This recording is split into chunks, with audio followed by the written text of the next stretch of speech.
지구는 약 46억 년 전에 태양성운으로 알려진 지역에서 거대한 가스와 먼지, 구름이 중력의 영향으로 붕괴되면서 형성된 것으로 알려져 있습니다. 원시 지구는 미행성들과의 응집에 의한 에너지로 인해 거의 용융 상태였으며 수분과 같은 휘발성 성분은 밀도가 작아 지표로 분출되고 밀도가 높은 철 등의 물질은 지구 내부로 가라앉아 오늘날의 핵을 이루게 되었습니다. 이러한 과정이 진행되면서 지구는 대기권, 수권 및 암권의 층상 구조를 갖추게 되었습니다.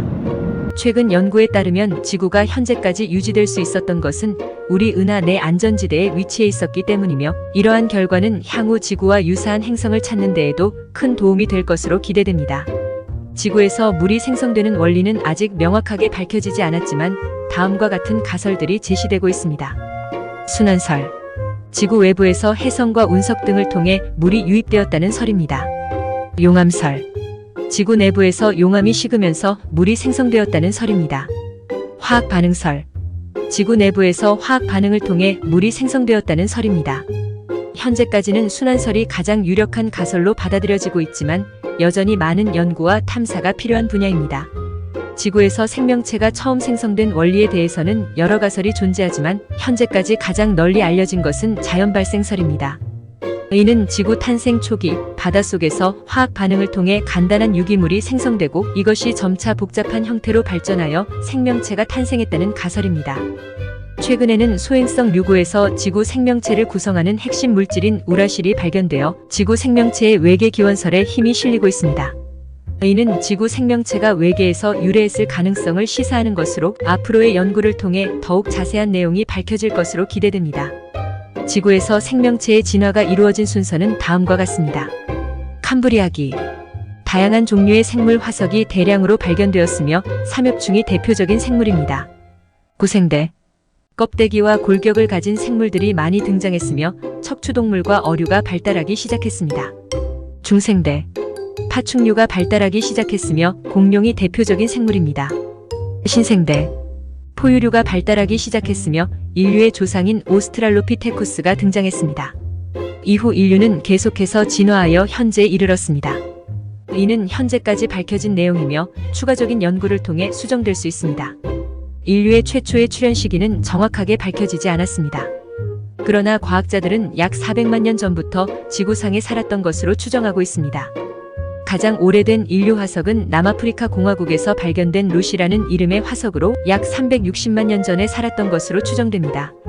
루시는 직립보행을 했으며 뇌 용량은 약 450cm3였습니다. 이후 인류는 지속적으로 진화하여 현재에 이르렀으며 다양한 인종과 문화를 형성하게 되었습니다. 인류의 진화 과정은 여전히 많은 연구와 탐구가 필요한 분야 중 하나입니다. 인류 최초의 문명은 메소포타미아 문명의 뿌리인 수메르 문명으로 알려져 있습니다. 수메르 문명은 기원전 27세기경 남부 메소포타미아 평야에서 시작되었습니다. 수메르인들은 자신들을 검은 머리 사람들이라고 불렀으며 채색토기, 최초의 달력, 벽돌, 12진법, 법전 등의 놀라운 문화적 특징을 가지고 있었습니다.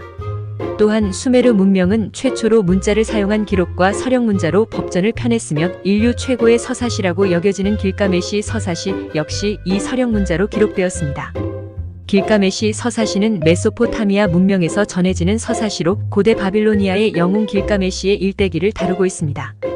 우루크의 왕이었던 길가메시는 반신반인으로 뛰어난 능력과 지혜를 지니고 있었지만 독재적인 성격으로 인해 사람들에게 미움을 받기도 했습니다. 친구 엔키두와 함께 삼나무 숲의 괴물 파수꾼 훔바바를 정벌하는 모험을 떠나기도 하고 하늘의 황소를 죽이는 등의 활약을 하기도 했습니다. 영생의 비밀을 얻기 위해 노력하지만 결국 찾지 못하고 돌아오는 결말을 맞이하게 됩니다. 길가메시 서사시는 인간의 본성, 우정, 죽음, 신과 인간의 관계 등 다양한 주제를 담고 있어 문학적 가치가 높다고 평가받고 있습니다. 현재까지 발굴된 내용에는 수메르인이 사용하던 쐐기 문자가 인류 최초의 문자로 알려져 있으면 기원전 300년경부터 사용했다고 합니다. 하지만 문자는 문자일 뿐 언어는 문자가 없던 시절에도 존재했을 것으로 추측됩니다. 신인류는 기존의 인류와 구분되는 새로운 특징을 가진 집단을 지칭하는 용어입니다. 과학기술의 발전으로 인해 새로운 기술과 문화를 바탕으로 하는 신인류가 등장하고 있습니다. 예를 들어 스마트폰이 대중화되면서 이를 적극적으로 활용하는 포노사피엔스가 신인류로 주목받고 있습니다. 또 다른 예시로는 인공지능 기술의 발전으로 만들어진 가상 인간이 있습니다. 이들은 인간과 유사한 외모와 행동을 가지고 있으며 광고 모델, 가수 등 다양한 분야에서 활동하고 있습니다. 이러한 신인류의 등장은 기존의 인류와는 다른 생활 방식과 문화를 만들어내고 있으며 미래의 사회와 문화에 큰 영향을 미칠 것으로 예상됩니다. 그러나 신인류의 등장이 항상 긍정적인 결과를 가져오는 것은 아니며 부작용과 문제점도 존재할 수 있으므로 적절한 대처와 대책이 필요합니다. 이 영상은 유튜버 소희아빠가 AI를 기반으로 제작한 영상입니다. 내용이 좋았다면 구독을 눌러주세요. 감사합니다.